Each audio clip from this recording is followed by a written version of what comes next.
Hey YouTube, how's it going? It's me, R Squad 911, back again with another DIY video. I'm not going to show you guys how I did it because when I did it, I didn't record it. I did take some photos, so I'm going to be kind of showing them while I explain how to do this.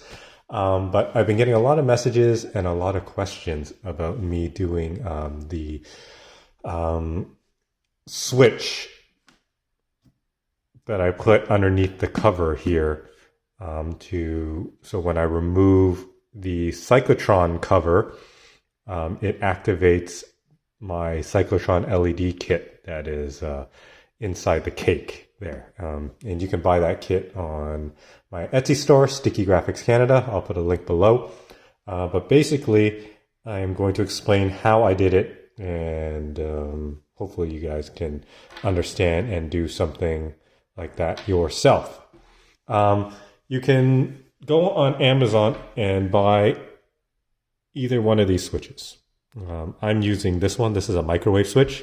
It has a normally open connection and normally closed, and then the common. And what I'm going to explain is normally closed is meaning that the switch is on. So normally closed is when you don't activate the switch, like by pressing this, it is normally closed, meaning that the connection is connected. And normally open is when the switch isn't activated. Normally open means that the connection is open, so it's not on. Okay? So what do you need for this kit? You want it to be naturally closed, because when the lid goes on, it'll depress this and that will make it open. And then when you remove the cover, the switch pops up and it becomes normally closed, which means it completes the connection and it's on. All right. And the common is just the other wire that goes in there to activate it. So one would be power and power, or ground and ground, right? Whatever you use to activate your switch. But in this case, in my Cyclotron cake LED kit, it will be the positive wires. All right. And then, so this is the other switch that you can buy on Amazon. It is just normally closed. There's no normally open option for it. So this is just kind of easier. So once the cover is on, it pushes the switch down and the lights are off because it opens up the connection. And then when you remove the cover, the switch goes up and then it makes it normally closed. I mean, it closes the connection, so it activates the connection, completes the connection, and then the lights will turn on. All right. I am going to show you guys how it works. I'm going to turn on the pack. I'm going to turn on the volume a little. Here.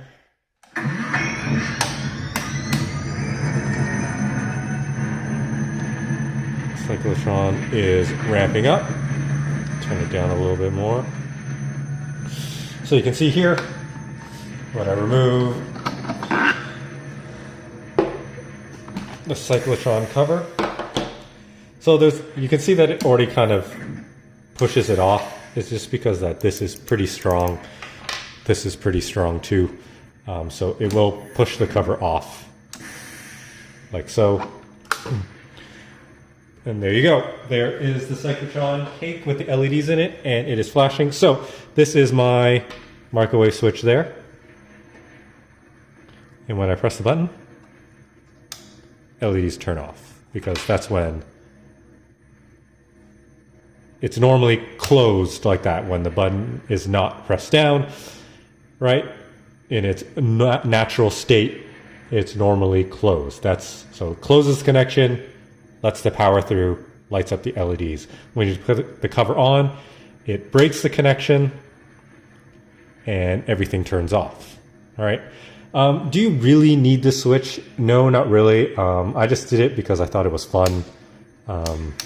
It was just something for me to do. That's why I didn't even think about doing a DIY. These LEDs barely take up any power. even if you had no switch at all, like on inside your pack, manual switch to turn them off and on, which my kits come with, it's not going to drain the batteries. I just thought it's a cool function. Everybody likes switches inside their pack. You know, you can do a control panel or whatnot, and it's cool.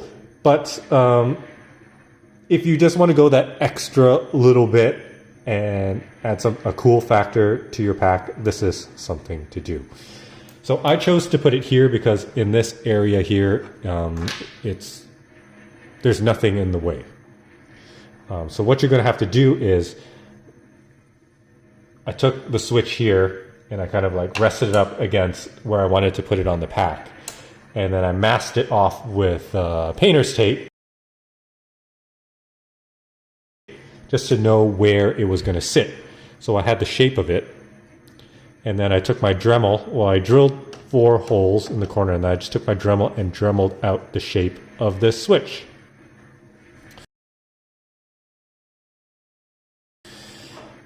And then on the inside, this inner cyclotron panel, you're going to have to take your pack apart. You will have to trim the plastic from the cyclotron inside liner just to clear the thickness of this switch. So you just kind of, I'll show you in the picture. Like that. And you would just cut away with it. You can just use some plastic snips or tin snips. Just cut a little bit of away. It's not going to affect anything. You won't see it from inside or anything. Everything's pretty hidden. And I don't believe it breaks through this edge. Oh yeah, just a little bit. I can feel it just a little bit in there, but you will not be able to see it, especially being up here. If you did it down here where there's no room anyways, you might be able to see the hole, but up here, no way. So you're going to do it about, I don't know, a centimeter from these connectors right here. All right. And then once you do that, you're going to set the switch into the hole. And then I just put a dab of crazy glue or hot glue just to hold it in place. And then I mixed some gray or black epoxy, and I just kind of filled in the gaps around it and then around the switch, and it holds it really, really well. Let it dry for 24 hours. 12 hours will probably do. 24 hours is for full cure, and then you're set. But when you have it set in, you want it to be as flush as possible and only this switch sticking out. And then, if you bought my kit, you would remove the switch. You would take those 2 leads that go into that switch. One lead will go into the common, and one lead will go into the normally closed. All right, so one here. You just get Spade connectors. You just crimp them on, slide them into place, and you can see them in the pictures that I did. And then you're good to go. Lots of clearance.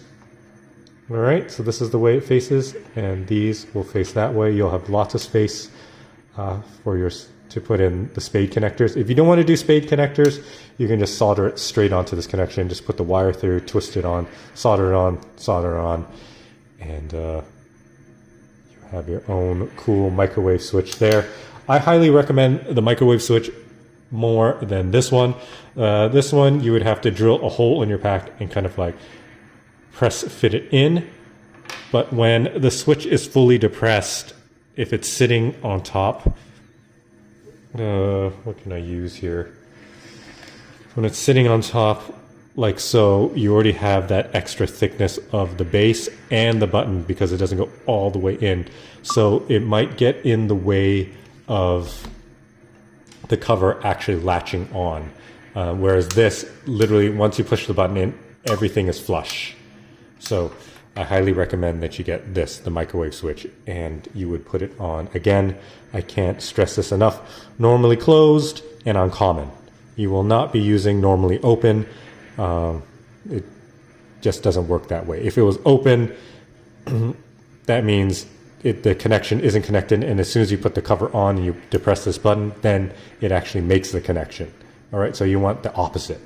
So I know a lot of people get confused with normally closed and normally open. But hopefully I explained that enough. And then there you go. You'll have this awesome activated cake light like that. All right.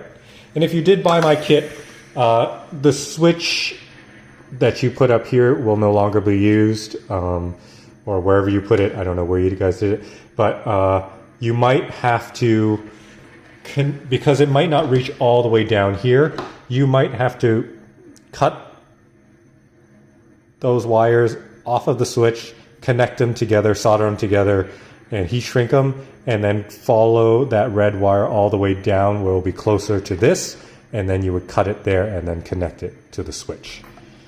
So hopefully I explained that properly enough. And if you guys do have any questions, you can just message me on Etsy, Sticky Graphics Canada.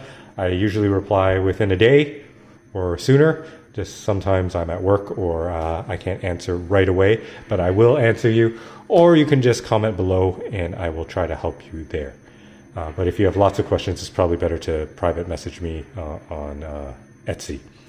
All right, so hopefully this was helpful. This is a pretty cool mod. Yeah, I got a lot of questions about it, so hopefully that helps. But please like and subscribe, comment below, and I will catch you guys on the next one. Peace.